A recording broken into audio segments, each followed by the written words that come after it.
Uncluttered and Unfiltered is supported by Hearts for Minds. Can you imagine waiting 11 years to get screened for cancer? On average, people with mental health issues experience an 11-year delay between symptoms and seeking help, and close to 2/3 of mental illnesses go untreated. Hearts for Minds promotes healthy lives by promoting mental health education, facilitating early identification, and connecting people to treatment. Are you ready to learn more? Go to heartsforminds.org for more information.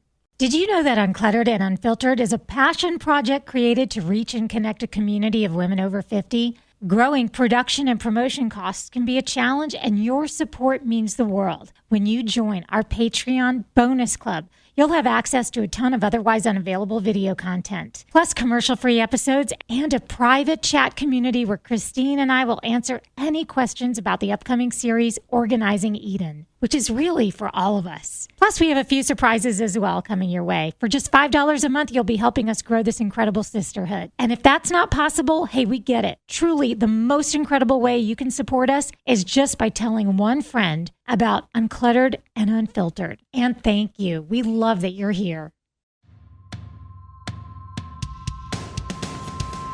Welcome to Uncluttered and Unfiltered, the podcast urging you to let it go and don't look back. With nationally acclaimed professional organizer Christine Stone and self-proclaimed hot damn mess radio and TV personality Eden Kendall. Welcome, everybody, to Uncluttered and Unfiltered. I'm Eden. And I'm Christine. And we like to say if you found us, you found your new friend group, because we talk about all of the things that have to do with being a woman over 50. Now, Christine is a professional organizer, and sometimes that comes into play. Sometimes it doesn't. Yep. It just depends what the episode is about. But she always has great wisdom to impart. I am a newly reformed, unorganized person. Let's see if it still sticks after a while. I'm going to do my best to become that way. We are taking requests. So we had a request for an episode on burnout. Yes. And we kind of call it emotional burnout. Emotional burnout, yeah, or emotional feeling overwhelmed emotionally. Yeah. So this episode isn't just about burnout as it might pertain in the workplace. Right. It actually has to do with people dumping their stuff on you, right. Whether that's an employer, a child, a mother, a sister, a brother, and we'll cover all of that. We both have stories. So this story that you have, you asked your daughter's permission, which we like to do. We don't like to just talk. Yes. I mean, we want to, without permission. There are some things we'll say about our kids, but the real stories like this, you got her permission. Yes, I did. It was a learning experience. It was a learning experience, which really has to do with this episode, because what we're saying is sometimes you just got to let them see the consequences of their actions when they're adults. Because burnout can very much be caused by, in this instance, your adult children offering the opportunity for you to also carry the weight of whatever mistake they may have made, or what misconceptions they had about the real world. And instead of it being like, okay, go handle this, whether we want to or not, we kind of take it on. Well, I'm going to give this analogy real quick before we tell her story. So imagine if everybody throughout your week came in, first your husband spilled his stuff on you about what's going on and can you do this? Can you fix that? Can you make that appointment? So that's one potato in your lap. Then your daughter calls you and she says, oh my God, I don't know how to do this. Can you just do this for me? I have to go to work. That's another potato.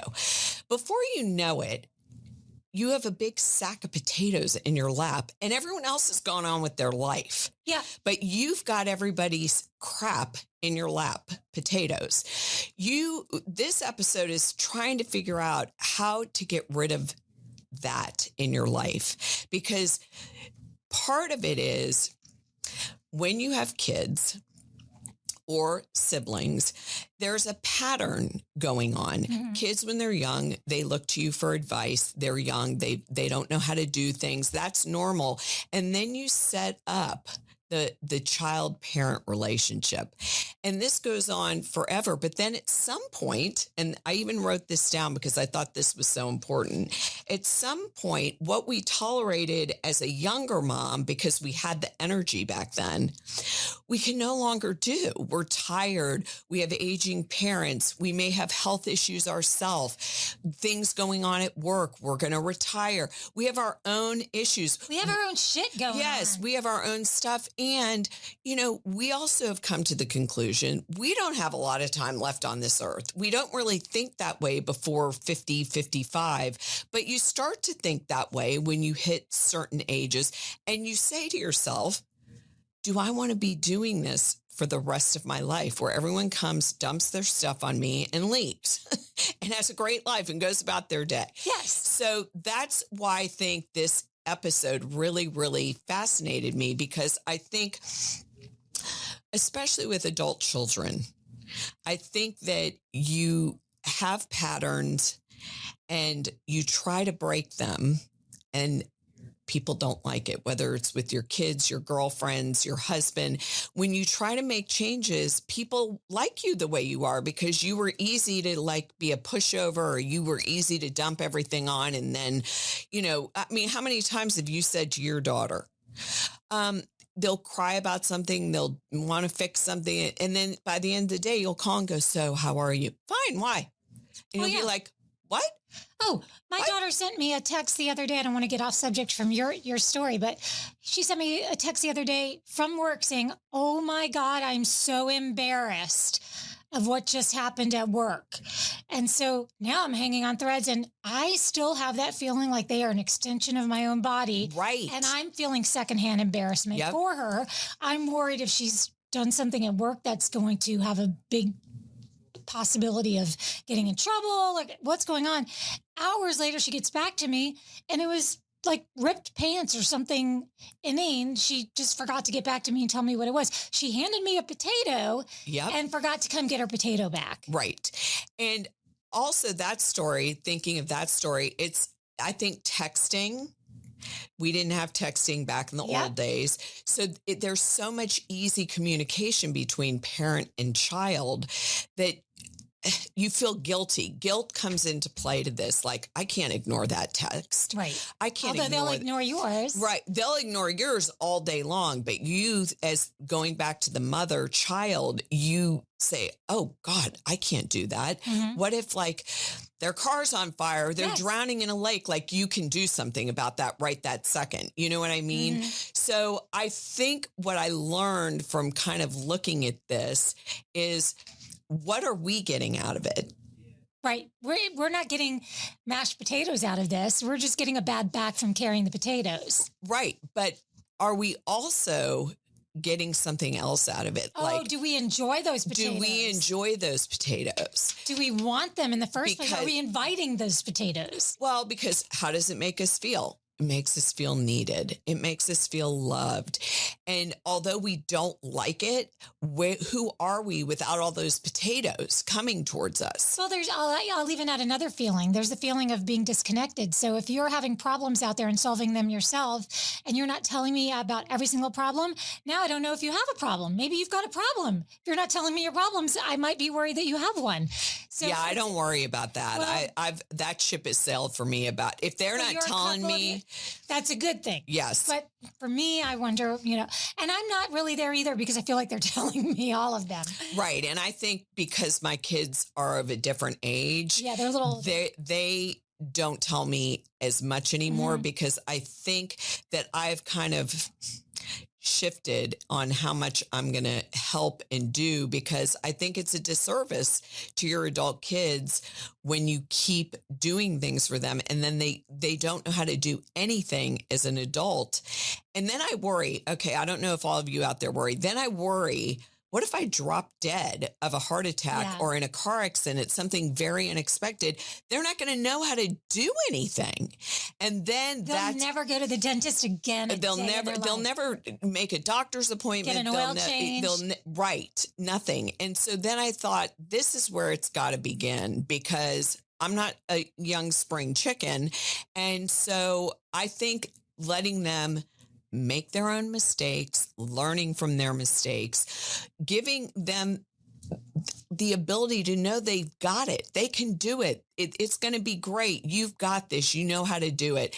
It gives them self-confidence to do things themselves when you keep doing things for everybody in your life, whether it's a child, a friend. Like, who has that friend that just wants to, throw a bunch of potatoes in your lap and then like leave and then never talk about it again and you're like, how are you doing? Yes, I haven't talked to you since you were so upset.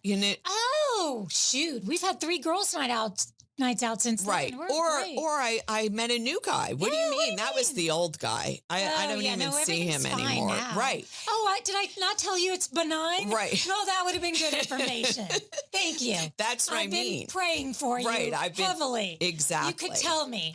Yeah. So let's get into your story because to me, this is like with a bow, the story of the child who, one, didn't heed the advice. Yes, of and the then parents. Still wanted more help after trying to rectify the situation. Right. So go ahead. So my daughter moved from Texas to Florida, but when she moved to Texas, my husband said to her, you need to get a new title in that state. Being a lawyer, he knows a lot of things that lay people wouldn't know. So she says, well, how do you do that? Right. And he says, you have to go to the DMV. You have to tell them I just moved here. They take your Florida license tag. First, she says, well, I don't want them to take that. Well, yeah, they have to take it because now they're giving you a Texas one. And so he said to her, make sure you get a copy of your new title, because if you ever move somewhere else, you're going to need that when you go to that DMV, whatever. Well, 2 years goes by. 2 years? 2 years. She lived in Texas for a couple of years. She moves back to Florida. Oh, good thing she didn't trouble herself with getting that pesky Texas license. And she'll just slide back in. My husband says to her, right when she moved back, you are going to need to go with your new title from Texas to the DMV here and get a Florida license tag within a few weeks. You can't just drive around if you're a Florida resident with, outside for long periods of time. I will. I'm gonna. I'll do it. Right. So all of a sudden, her tag expires. She doesn't know that you can't drive with a suspended license tag. So some neighbor of ours says, oh, I didn't know you lived in Texas. And he goes, no, that's my daughter. He goes, well, her license tag is expired. I know our neighbors are a little, that's detailed. Invested. They're invested. And so my husband says, I thought I told you to get your title. And she said, oh, I didn't do that. And I just go, I'm just going to go here and do it. He goes, no. I told you to get it in Texas. They don't have it in Florida because you lived in Texas. Well, I didn't do that. He goes, well, you can't drive that car. It's against the law to drive a car with an expired license tag. And she said, well, how am I supposed to get around? And he said, I don't know, because I told you 6 months ago to do this. So she drives the car back to her apartment, which is like 3 minutes from our house. And he said, I hope you don't get arrested, as she's walking out the door. While she's in her apartment complex, they tow her car. And she comes out and says, where's my car? And they said, oh, they towed it. And she says, why? And they said, because you can't park a car that is expired with an out-of-state license plate. I mean, So we're trying to explain to her, they don't know if you stole that car in Texas. They don't know what you know. Right. So we make her go down to the place where they towed her car, which is in the middle of it's not a good place. Right. She takes an Uber down there. Then they said, you can pay, which was a couple $100 to get your car back, but you can't drive it. You can't take it out of here. And she said, why? And they said, you can't drive with a suspended tag. She leaves it at my house for 2 weeks straight, not driven. And this invested neighbor by now is like, ooh, what's going on over there? Right. I mean, this one, so she had to fight with the state of Texas for 2 weeks to get her title, which is like an act of God in itself, because she's of the old school of, I'm going to call and I'm going to just tell him, hey, I need my title. Well, it doesn't work like No, that. you can't go, just nothing happens on the phone. Right. And then she tried to get her title overnighted, which she paid not for overnight, even though she thought she did overnight it, but she really didn't. I'm tired. See, now if you're feeling burnout from this story, Yes. just imagine being Christine right now, because you're like, I've got a million things going on. Yes. Medical stuff happening with mama. Yes. And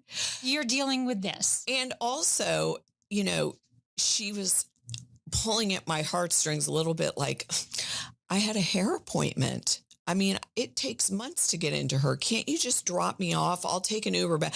I'm like, so here's the deal. I feel bad, but I'm not going to rescue, because I think this is a valuable lesson. So I took her to one doctor's appointment, but the bottom line was her doing all of this on her own. She finally got it from Texas, went right over to the Florida license tag and got a new one, and literally said to me, I will never, as long as I live, have this experience again, because she didn't have a car for 2 weeks. Mm-hmm. And she's in her late 20s. That's debilitating. Tell the part about when you said, why don't you just Uber if you're meeting up with friends or going on a date? Yeah. So she had a date, and she goes, I don't know what I'm going to do. I go, Uber. And she goes, he'll think I've had a million DUIs and they took my driver's license. Because evidently that's an assumption that is made in the dating world. Oh, yeah. If you show up via Uber. Yep. It's just assumed you have a suspended license versus a tag. Yes. Mm-hmm. So I said, well, then I guess you'll have to reschedule your date,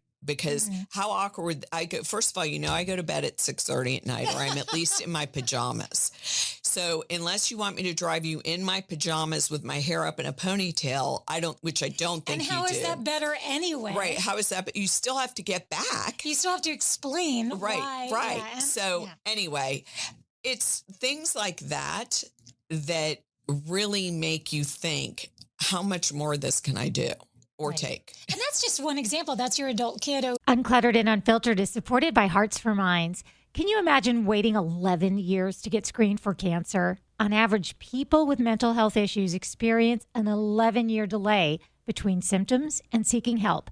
And close to 2/3 of mental illnesses go untreated. Hearts for Minds promotes healthy lives by promoting mental health education, facilitating early identification, and connecting people to treatment. Are you ready to learn more? Go to heartsforminds.org for more information.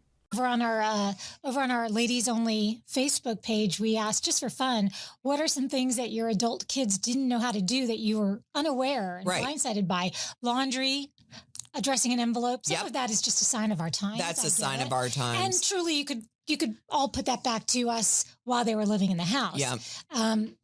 You know, my son has a way that he works me where he will get in the kitchen, and now he lives on his own now, but he'll get in the kitchen when he's home and he'll start asking me a million questions about boiling noodles to the point where I'm coming. What do I turn it on to? What do I do? Now, this is a kid who will make roasted Brussels sprouts and a chicken dish from a restaurant that he'll copy. But when he's home, he forgets all of it. Yeah. So who are some other people that load their potatoes onto our lap? I mean, we've got obviously employers. I think also elderly parents, because either number one, they don't have anyone else because they've all died to throw their potatoes on. Yeah. So tag you're it, which can be a lot of emotional baggage, because that's where guilt comes in. You feel guilty. Mm-hmm. You feel guilty if you don't do what someone is asking you to do, or if it's an elderly parent and they're not all there anymore. I mean, it's all on you. Or a spouse who, you know, constantly says, can you do this when you're on your way home? Or can you do that? Or they have problems in their own work or their own situation, and then they spew it out, and then you call them later and go, how'd that go? And how'd what go? You know, the thing that you were like despondent over this morning, you couldn't even like eat breakfast, and that thing. Don't kid yourself. There is a physical reaction that can happen when someone hands you potatoes. And I love that. Obviously, I love that as an example. That's why I keep going back to it. But my mom let me know that she had texted my daughter a few weeks ago, maybe, and she never heard back from her.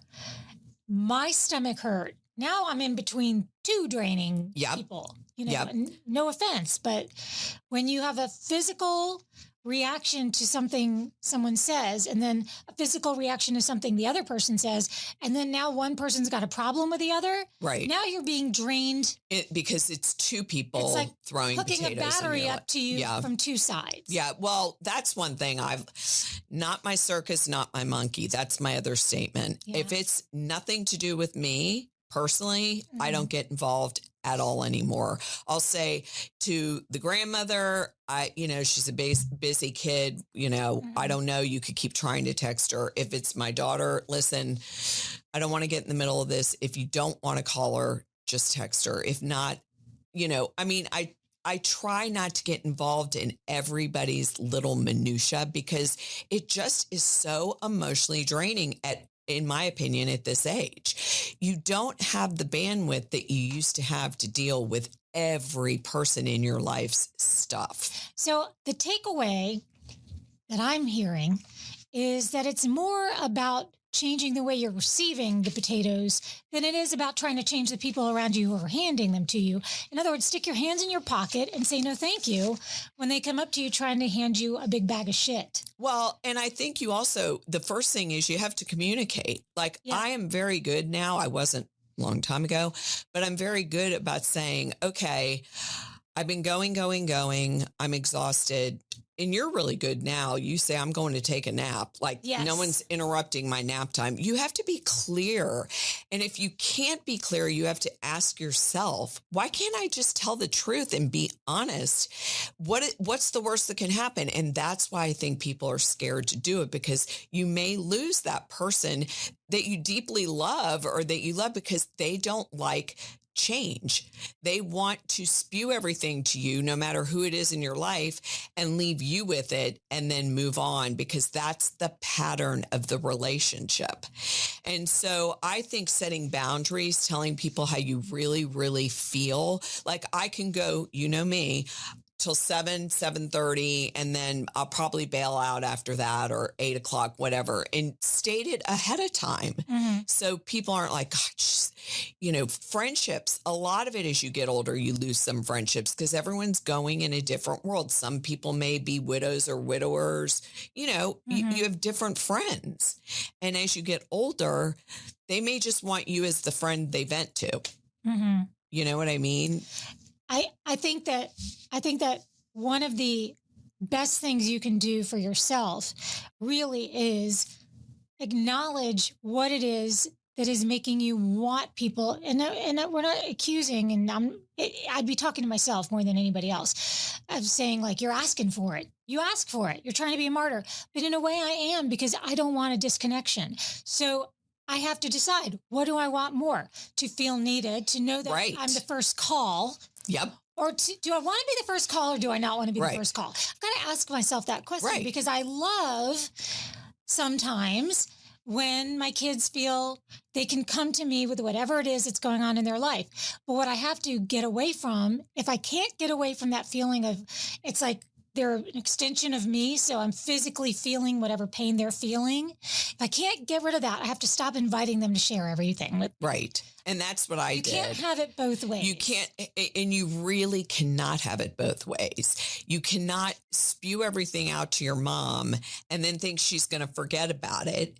And then you move on, especially after you've broken up with someone and then you get back together with them. I mean, we've seen that scenario, whether it's a child or a girlfriend, and then they've spewed every dramatic thing about this person.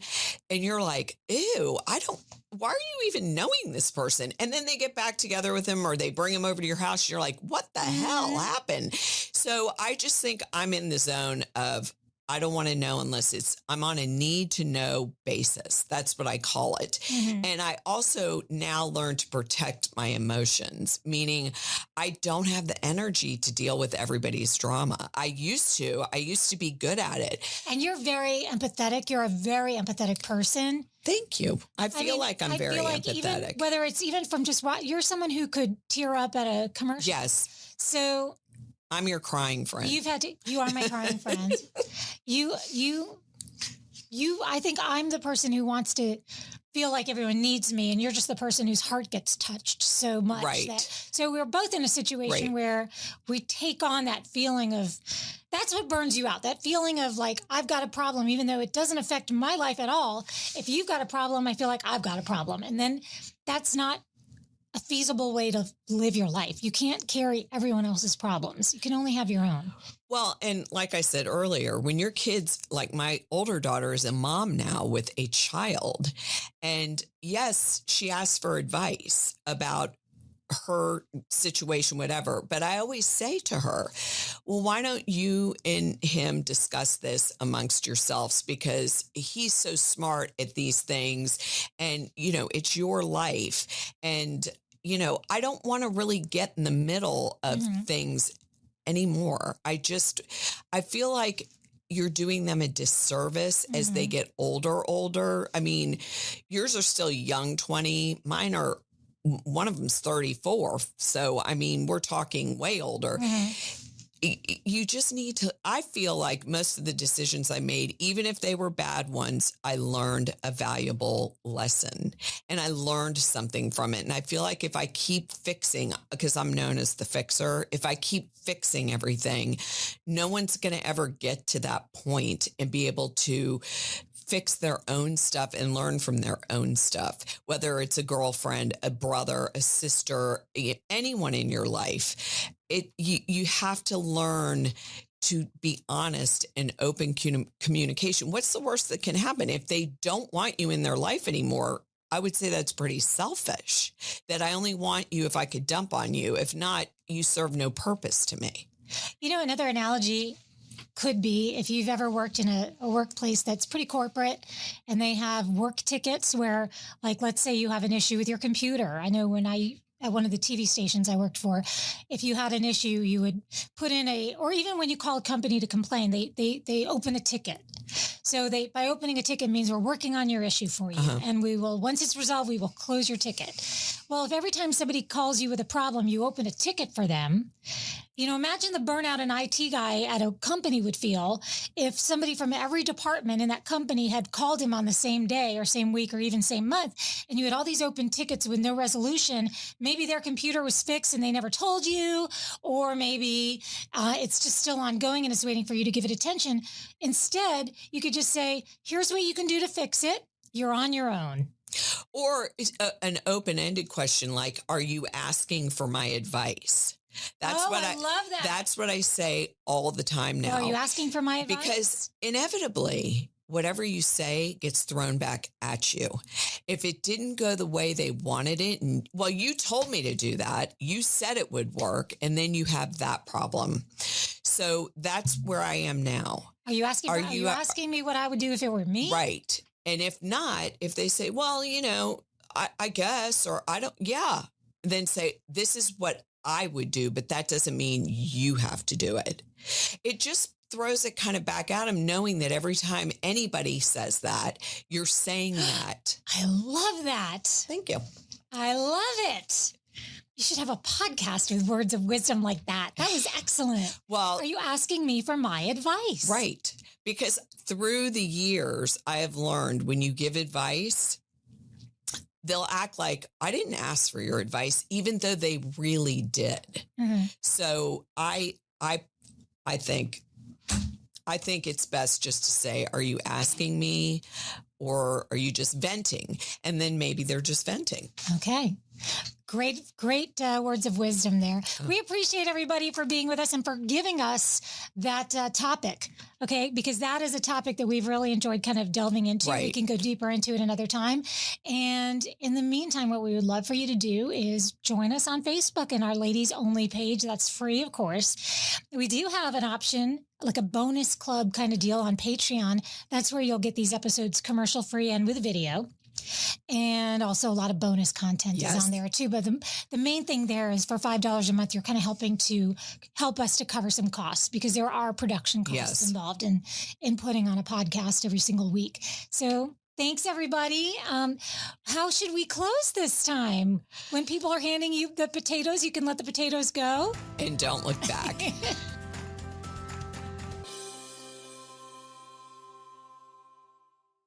Uncluttered and Unfiltered is supported by Hearts for Minds. Can you imagine waiting 11 years to get screened for cancer? On average, people with mental health issues experience an 11-year delay between symptoms and seeking help. And close to 2/3 of mental illnesses go untreated. Hearts for Minds promotes healthy lives by promoting mental health education, facilitating early identification, and connecting people to treatment. Are you ready to learn more? Go to heartsforminds.org for more information. Did you know that Uncluttered and Unfiltered is a passion project created to reach and connect a community of women over 50? Growing production and promotion costs can be a challenge, and your support means the world. When you join our Patreon bonus club, you'll have access to a ton of otherwise unavailable video content, plus commercial-free episodes and a private chat community where Christine and I will answer any questions about the upcoming series, Organizing Eden, which is really for all of us. Plus, we have a few surprises as well coming your way. For just $5 a month, you'll be helping us grow this incredible sisterhood. And if that's not possible, hey, we get it. Truly, the most incredible way you can support us is just by telling one friend about Uncluttered and Unfiltered. And thank you. We love that you're here.